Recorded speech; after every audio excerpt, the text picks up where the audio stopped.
नमस्कार दोस्तों, English with DK में आपका एक बार फिर से स्वागत है। हम पढ़ रहे थे विलियम शेक्सपियर की pastoral comedy as you like it, और उसका आज के इस वीडियो में हम पढ़ेंगे एक्ट 4 और सीन फर्स्ट जो है जंगल का सीन है। तो चलिए शुरू करते हैं आज के हमारे इस वीडियो को। Enter Rosalind, Celia and Jaques. Rosalind, Celia और जेक्स से आप पहले से ही परिचित हैं। रोजालिंड और सीलिया जो है उन्होंने अपना भेष बदल रखा है। जेक कहता है, आई प्रीति, मैं तुमसे प्रार्थना करता हूँ, प्रीटी यूथ, खूबसूरत युवक, let me better acquaintance with the, कि मुझे तुम्हारे साथ अच्छे तरीके से परिचित होने दो। और यहाँ पर प्रीटी यूथ जो है ये रोजालिंड के लिए आया है। रोजालिंड कहती है, they say you are a melancholy fellow. They जो है पीपल के लिए है, कि लोग कहते हैं कि तुम एक उदास रहने वाले व्यक्ति हो। जेक्स कहता है, एम सो, हाँ ऐसा ही हूँ मैं। I do love it better than laughing, कि मैं उदास रहने से ज़्यादा प्रेम करता हूँ बजाय कि हंसने के। Rosalind, those that are in extremity of either are abominable fellow, कि वे लोग जो अपनी एक्सट्रीमिटी में होते हैं, आइदर यानी या तो वो हंसने में अपने चरम सीमा के पार होते हैं या फिर दुख के अंदर चरम सीमा में बाहर होते हैं। ऐसे दोनों ही प्रकार के व्यक्ति जो हैं वो अबमिनेबल फेलो होते हैं, यानी घृणा के पात्र व्यक्ति होते हैं वो। एंड बिट्रे देमसेल्वेज, और वो अपने आप को धोखा दे रहे होते हैं। To every modern censure worse than drunkards, और प्रत्येक जो मॉडर्न आलोचक जो है उनकी आलोचनाएं करते हैं, उनको बुरा बुरा कहते हैं बजाय कि ड्रंकर्स के। यानी जितना तो शराबियों को लोग आलोचना नहीं करते, उससे अधिक जो है वो ऐसे लोगों की आलोचनाएं की जाती है। जेक्स, वाई, क्यों? It is good to be sad and say nothing, क्या ये वाई क्यों? इट इज़ गुड, ये तो अच्छा है। बी सैड यानी दुखी होना या उदास रहना, ये तो अच्छी बात है। से नथिंग, कुछ भी ना कहना। रोजलिंड, वाई देन, क्यों तब तो? It is good to be post, फिर तो ये भी अच्छा है कि एक तुम एक पोस्ट बन जाओ, तुम एक खंबा बन जाओ, एक पोल बन जाओ तुम, तो वो भी अच्छा है कि कुछ नहीं करना, हिलना डुलना कुछ नहीं करना। Jaques, I have neither the scholar's melancholy, कि ना ही तो मेरे अंदर जो है वो विद्वानों वाली जो मेलेंकली उदासी है, विच इज़ एमुलेशन, जिसके अंदर एक दूसरे की बराबरी करने की चेष्टा रहती है। नोर द म्यूजिशियंस, और ना ही मेरे अंदर संगीतज्ञ की उदासी है, विच इज़ फंटास्टिकल, जो कि काल्पनिक होती है। नोर द कोर्टियर्स, और ना ही मेरी उदासी दरबारियों के जैसी उदासी है, विच इज़ प्राउड, जो घमंड से भरी हुई होती है।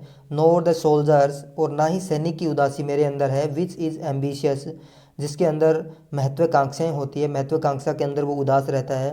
नोर द लॉयर्स, और ना ही वकीलों वाली जो है वो मेरे अंदर उदासी है, विच इज़ पॉलिटिक, जिसके हर समय राजनीतिक समस्याओं से जो है उदास रहता है। नोर द लेडीज़, और ना ही किसी औरत की है, विच इज़ नाइस, जो नाइस यानी जो ठीक होती है, यानी बिना किसी काम की ही होती है। नोर द लवर्स, और ना ही मेरे अंदर जो है वो किसी प्रेमी की उदासी है, विच इज़ ऑल दीज, और प्रेमी की उदासी जो है वो सभी प्रकार की उदासी जो ऊपर लिखी गई है वो सारी उदासी जो है प्रेमी की उदासी होती है। But it is a melancholy of my own, ये मेरी खुद की उदासी है, मेलेंकली है, कंपाउंडेड जो बनी हुई है, of many simple extracted from many objects, जो विभिन्न प्रकार के ऑब्जेक्टों से कुछ चीज़ें, सिंपल चीज़ों को निकाल करके ये बनी हुई है। एंड इंडीड, और वास्तव में, the sundry contemplation of many travellers, और ये बहुतायत में बहुत सारी जो यात्राएं जो है उनका एक प्रकार से चिंतन है, उनका एक विचार है। कंटम्पलेशन का मतलब विचार या चिंतन है। इन विच माई ऑफन रेमुनेशन रैप्स मी मोस्ट ह्यूमरस सैडनेस, और उसी रेमुनेशन के अंदर, रेमुनेशन जो है वो एक प्रकार से आप चिंतन कह सकते हैं या जुगाली करना भी होता है इसका मतलब, जिसके अंदर ही मैं, यानी उसी चिंतन के अंदर मैं अपने आप को उसी ह्यूमरस सैडनेस के अंदर अपने आप को लपेट के रखता हूँ। रोजलिंड, ए ट्रेवलर्स, एक यात्री, बाय माई फेथ, जहाँ तक मेरा विश्वास है, you have great reason to be sad, कि तुम्हारे पास फिर तो बहुत बड़ा कारण है उदास होने का। आई फियर, मुझे भय है, you have sold your own lands to see other man land, कि मुझे डर है कि तुमने दूसरे लोगों की ज़मीन देखने के लिए तुमने अपने खुद की ज़मीन जो है उसको बेच दिया है। यानी तुम बाहर जब घूमने गए हो तो अपनी ज़मीन बेच करके गए हो। Than to have seen much and to have nothing, कि तुमने वहाँ पर जो है बहुत कुछ देखा तो है लेकिन प्राप्त कुछ भी नहीं किया है। Is to have rich eyes, तुम्हारी इससे तुम्हारी आंखें तो धनवान हो गई है। एंड पुअर हैंड्स, और तुम्हारे हाथ जो हैं वो गरीब रह गए। आंखें धनवान कैसे हो गई है कि जब भी कोई व्यक्ति घूमता है तो उसको वहाँ से बहुत सारे जो है एक्सपीरियंस मिलते हैं, तो उससे उसकी आंखें तो धनवान हो गई है लेकिन उसके हाथ खाली रह गए हैं। Jaques, yes. I have gain my experience, हाँ मैंने अपना एक्सपीरियंस जो है वो प्राप्त किया है। Rosalind, and your experience make you sad, और तुम्हारा वो एक्सपीरियंस ही है जिसने तुमको उदास बना दिया है। I had rather have a fool to make me merry, कि मैं एक मूर्ख को अपने पास रखना ज़्यादा पसंद करूँगी दैन बजाय कि एक्सपीरियंस, उस अनुभव के, टू मेक मी सैड, जो मुझे उदास बनाता है। यानी मुझे एक मूर्ख जो है वो ज़्यादा पसंद है जो मुझे हंसाए बजाय एक्सपीरियंस के। To travel for it too, और तुमने इसके लिए यात्रा की यानी उस एक्सपीरियंस के लिए। इंटर ओरलैंडो, और तभी जो है वो ओरलैंडो प्रवेश करता है। Orlando, good day, happiness dear, और वो उनको जो है गुड डे कहता है, हैप्पीनेस डियर। रोजलिंड, जेक्स, ने, then God be with you and you talk in blank verse, कि ईश्वर तुम्हारे साथ है और तुम जो है वो ब्लैंक वर्स में बात कर रहे हो। ब्लैंक वर्स जो जो है ये आयम्बिक पेंटामीटर में लिखी गई लाइनें होती है और जो अनराइम्ड होती है।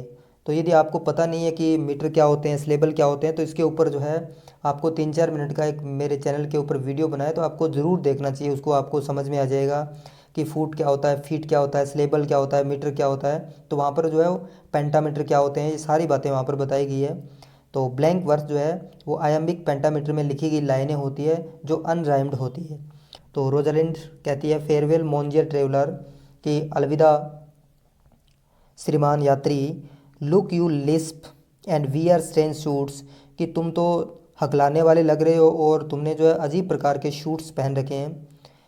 Disable all the benefits of your own country, और तुमने तुम्हारी कंट्री के जो सारे के सारे लाभ जो थे उनको डिसेबल कर दिया है, अयोग्य कर दिया है, बेकार कर दिया है। Be out of love with your nativity, nativity या राष्ट्रीयता होती है आपकी, देसी जो चीज़ें होती है, कि तुमने उनसे प्रेम ना करके, आउट ऑफ लव यानी तुमने अपने देश से प्रेम ना करके जो अपने देश के, जो कंट्री के जो सारे बेनिफिट जो थे उनको नगण्य कर दिया है। एंड ऑलमोस्ट चाइल्ड गॉड, और लगभग लगभग तुमने जो है ईश्वर को धिकारा है, ईश्वर को फटकारा है। फॉर मेकिंग यू, तुम्हें बनाने के लिए। दैट काउंटेंस यू आर, जिस प्रकार का तुम्हारा चेहरा है वो तुम्हें पसंद नहीं है, इसका मतलब तुम जो है वो ईश्वर को धिकार रहे हो उसके लिए। और आई विल स्कैर, और मुझे डर है, मुश्किल से, आई थिंक, मैं सोचती हूँ। You have swum in A gondola, ये एक प्रकार की नाव होती है, कि तुम मुश्किल से ही, मुझे भय है कि तुमने गोंडोला का जो नाव होती है उसमें तुम मुश्किल से ही तुमने स्विम किया है उसके अंदर। वाई, क्यों। हाउ नाउ ओरलैंडो, और तुम कैसे हो Orlando. Where have you been all this while, और तुम इस दौरान कहाँ थे। यू ए लवर, और तुम अपने आप को एक प्रेमी कहते हो। And you serve me such another trick, और तुमने जो है मेरे साथ एक दूसरी ट्रिक खेली है, यानी तुमने तुमने मुझे एक बार फिर से चकमा दिया है। नेवर कम इन माई साइट मोर, और तुम मेरी आंखों के सामने, मेरी दृष्टि में जो है अब और मत आना Orlando. My fair Rosalind, I come with an hour of my promise, कि रोजालिंड, मैं तो अपने जो वादा मैं करके गया था उसके 1 घंटे के भीतर ही आ गया, यानी मैं 1 घंटे से ज़्यादा लेट तो नहीं हुआ हूँ। Rosalind, break an hour promise in love, कि तुमने प्रेम के अंदर जो है वो 1 घंटे का वादा तोड़ दिया, यानी तुम 1 घंटे लेट हो गए। He that will divide a minute into 1,000 parts and break but a part of the 1,000 part of minutes in the affair of love, कि प्रेमी तो ऐसे होते हैं जो 1 मिनट को 1000 भागों में डिवाइड करते हैं और उसका जो 1000वां हिस्सा जो है, मिनट का 1000वां हिस्सा जो है वो भी जो है वो प्रेम के अंदर नहीं तोड़ते, और तुम तो 1 घंटे लेट हो गए प्रेम के अंदर, तो ये तो बड़ी गलती कर दी है तुमने। इट मे बी सैड, तो ये कहा जा सकता है of him that Cupid hath clapped him o' the shoulder, तो ये इस बात से ये अंदाज़ा लगाया जा सकता है कि क्यूपिड जो रोमन गॉड ऑफ लव है उसने तुम्हें कंधे से पकड़ा हुआ है, यानी तुम्हें इतना प्रेम हुआ नहीं है। बट आई विल वारंट, मैं तुम्हें चेतावनी देती हूँ, हिम हार्ट होल, कि यदि वो तुम्हें पूरे हृदय से उसने जो है तो उनके जो तीर जो हैं प्रेम के तीर तुम्हारे हृदय में नहीं लगे हैं। यानी क्यूपिड जो देवता जो है उसने अभी तो तुम्हारे कंधे पे ही हाथ रखा है, यानी तुम पूरे पूर्ण रूप से प्रेम के अंदर नहीं हो। यदि तुम सच्चे प्रेमी होते तो 1 घंटा तो दूर तुम 1 मिनट भी लेट नहीं होते। Orlando, pardon me dear Rosalind, कि प्यारी रोजालिंड मुझे क्षमा कर दो रोजालिंड, नहीं।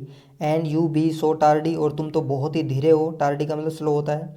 कम नो मोर इन माई साइट, तुम और अधिक मेरी दृष्टि में मत आओ, मेरी आंखों के सामने मत आओ। I had as lief be woo of a snail, और मैं जो है वो लीफ का मतलब होता है खुशी होना, मुझे खुशी होगी वो यानी मनाने के लिए, ऑफ ए स्नेल कि मैं आपकी बजाय तो किसी स्नेल किसी घेंगे को जो है वो प्रेम के लिए मनाऊंगी तो मुझे ज़्यादा खुशी होगी। ओरलैंडो, ऑफ ए स्नेल, घेंगे को। Rosalind, ay of a snail, हाँ एक स्नेल को। फोर, क्योंकि। दो ही कम स्लोली, हालांकि वो धीरे धीरे चल के आता है। स्नेल जो है वो अपने स्लो वॉकिंग के लिए जाना जाता है। अब स्नेल्स पेस जो है एक ईडियम होती है। He carries his house on his hand, और वो अपना घर जो है वो अपने सिर के ऊपर लाद करके लेके आता है। तो आप जो ये स्नेल होता है इसके ऊपर एक खोल होता है, हार्ड कवर होता है जिससे शंख बनते हैं, तो ये अपने वो सिर के रूप में उसके ऊपर होता है। ए बेटर जॉइंचर, जॉइंचर जो होता है वो स्त्री धन को बोलते हैं कि जब कोई पुरुष स्त्री के लिए कुछ चीज़ें छोड़ करके जाता है, तो यहाँ वो कह रही है कि वो एक हाउस एक घर जो है वो ले करके आता है, और वो एक बेटर जंक्चर है, कम से कम वो एक घर तो छोड़ करके जाता है स्त्री के लिए। आई थिंक, मैं सोचता हूँ then you make a woman, कि यू मैक ए वुमैन, कि तुम एक महिला बन जाओ। बिसाइड एज, इसके अलावा he brings his destiny with him, इसके अलावा वो अपना भाग्य भी साथ लेकर के आता है। स्नेल जो होता है वो अपना भाग्य भी साथ में लेकर के आता है। ओरलैंडो, व्हाट इज़ दैट, और वो भाग्य क्या होता है। रोजालिंड, वाई, क्यों। हॉर्न्स, सींग होते हैं, और जो स्नेल होता है उसके दो सींग टाइप के जो हैं वो दो होते हैं उसके ऊपर। Which such as you are fain to be holding to your wives for, और उसको भी तुम जो है फेन करते हो, पसंद करते हो कि बी होल्डिंग, की जिसको धारण करे, योर वाइव्स, तुम्हारी पत्नियां जो है वो धारण करें। तो ये जो है पहले भी ये रेफरेंस आया था कि किसी व्यक्ति के सिर के ऊपर सींग होने का मतलब है कि उसकी पत्नी जो है वो वफादार नहीं है, तो उसको जो है वो ककोल्ड बोलते हैं।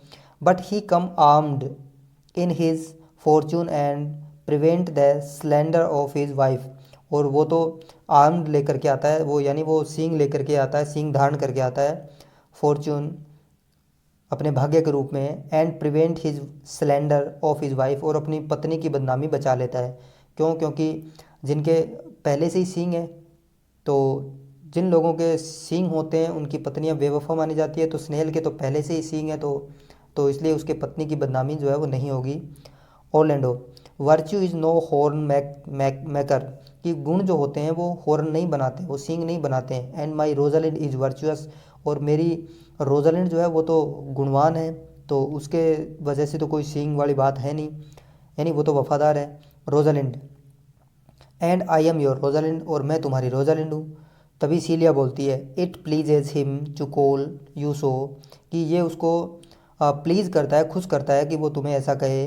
But he hath a Rosalind of a better leer than you, लेकिन उसके पास में तो ओरलैंडो के पास में तो तुमसे भी अच्छी खूबसूरत एक रोजालिंड पहले से ही है। Rosalind, come woo me for now I am in a holiday humor, कि तो फिर रोजालिंड कहती है कि आओ, वू मी यानी मुझसे प्रेम करो, फॉर नाउ क्योंकि अब मैं हॉलीडे ह्यूमर के अंदर हूँ। जैसे छुट्टी के दिन जो मस्ती के मूड में होते हैं, तो उस मूड की बात हो रही है कि मैं हॉलीडे ह्यूमर के अंदर हूँ। And like enough to consent, और मैं कंसेंट का मतलब होता है सहमति देना, तो मैं इनफ यानी पर्याप्त मात्रा में आपको सहमति दे रही हूँ। वाई व्हाट वुड यू से टू मी नाउ, अब तुम मुझसे क्या कहोगे। And I were your very very Rosalind, मैं आपकी वही वैसी की वैसी ही रोजालिंड हूँ, तो तुम मुझे अब क्या कहोगे। ओरलैंडो, आई वुड किस बिफोर आई स्पोक, कि मैं बोलने से पहले तुम्हें किस करना चाहूँगा। रोजालिंड, नहीं नहीं, you were better speak first, तुम बेहतर होगा कि तुम पहले कुछ न कुछ बोलो। And when you were gravelled for lack of matter, और जब तुम अटक जाओ आपके पास में लैक ऑफ मैटर की वजह से, यानी जब आपके पास बोलने के लिए कुछ भी ना रहे और तुम जब अटक जाओ, you might take occasion to kiss, तो तुम जो है उस समय किस करने का अवसर जो है वो उठा सकते हो।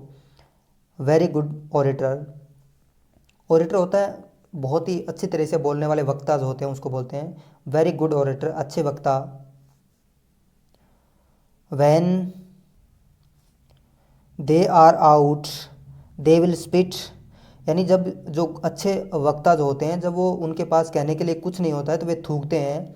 एंड फॉर लवर्स, और जहाँ तक प्रेमियों की बात है, लैकिंग, जब उनके पास में बोलने के लिए कुछ शब्द नहीं होता है, गॉड वार्न अस, ईश्वर हमारी मदद करे, मैटर, यानी उनके पास लैकिंग ऑफ मैटर होता है, दे क्लियरनेस शिफ्ट टू द किस, तो फिर वे डायरेक्ट रूप से मूव हो जाते हैं किसकी तरफ, किस करने के लिए लग जाते हैं, यानी जब उनके पास कहने के लिए कुछ नहीं होता है तो फिर वो किस करना शुरू करते हैं। ओरलैंडो, हाउ इफ़ द किस बी डिनाइड, कैसा होगा, क्या होगा यदि जो है वो किस करने से कोई मना कर दे। Rosalind, then she put you to entreaty, तो फिर जो है वो जो आपकी महबूबा होगी वो आपको फिर से इंट्रिटी करने के लिए जो है वो रख देगी, यानी तुम फिर से उनसे अनुनय विनय करोगे, विनती करोगे उनसे।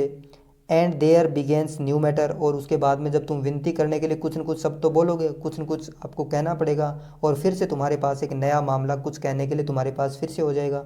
Orlando, who could be out being before his beloved mistress, वो कौन लोग होते हैं जिनके सामने उनकी महबूबा बैठी हो और उनके पास शब्द ना हो, यानी लोग तो महबूबा की तारीफ़ के अंदर कविताएं, पोइट्री, बहुत कुछ लिखते रहते हैं, और जब वो महबूबा उनके सामने हो तो ऐसा कौन होगा जिसके पास कहने के लिए कोई शब्द ना होगा।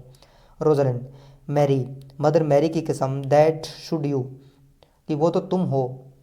If I were your mistress, यदि मैं तुम्हारी महबूबा होती, और I should think my honesty ranker than my wit, तो मैं अपनी ऑनेस्टी के बारे में सोचती और उनको कर्म से जो है बुद्धि से पहले अपनी ऑनेस्टी को रखती। Orlando, what of my suit, मेरे शूट का क्या हुआ। सूट जो है वो मामला भी होता है और सूट आप पहनने वाला भी होता है, तो मेरा जो मामला जो था उसका क्या हुआ।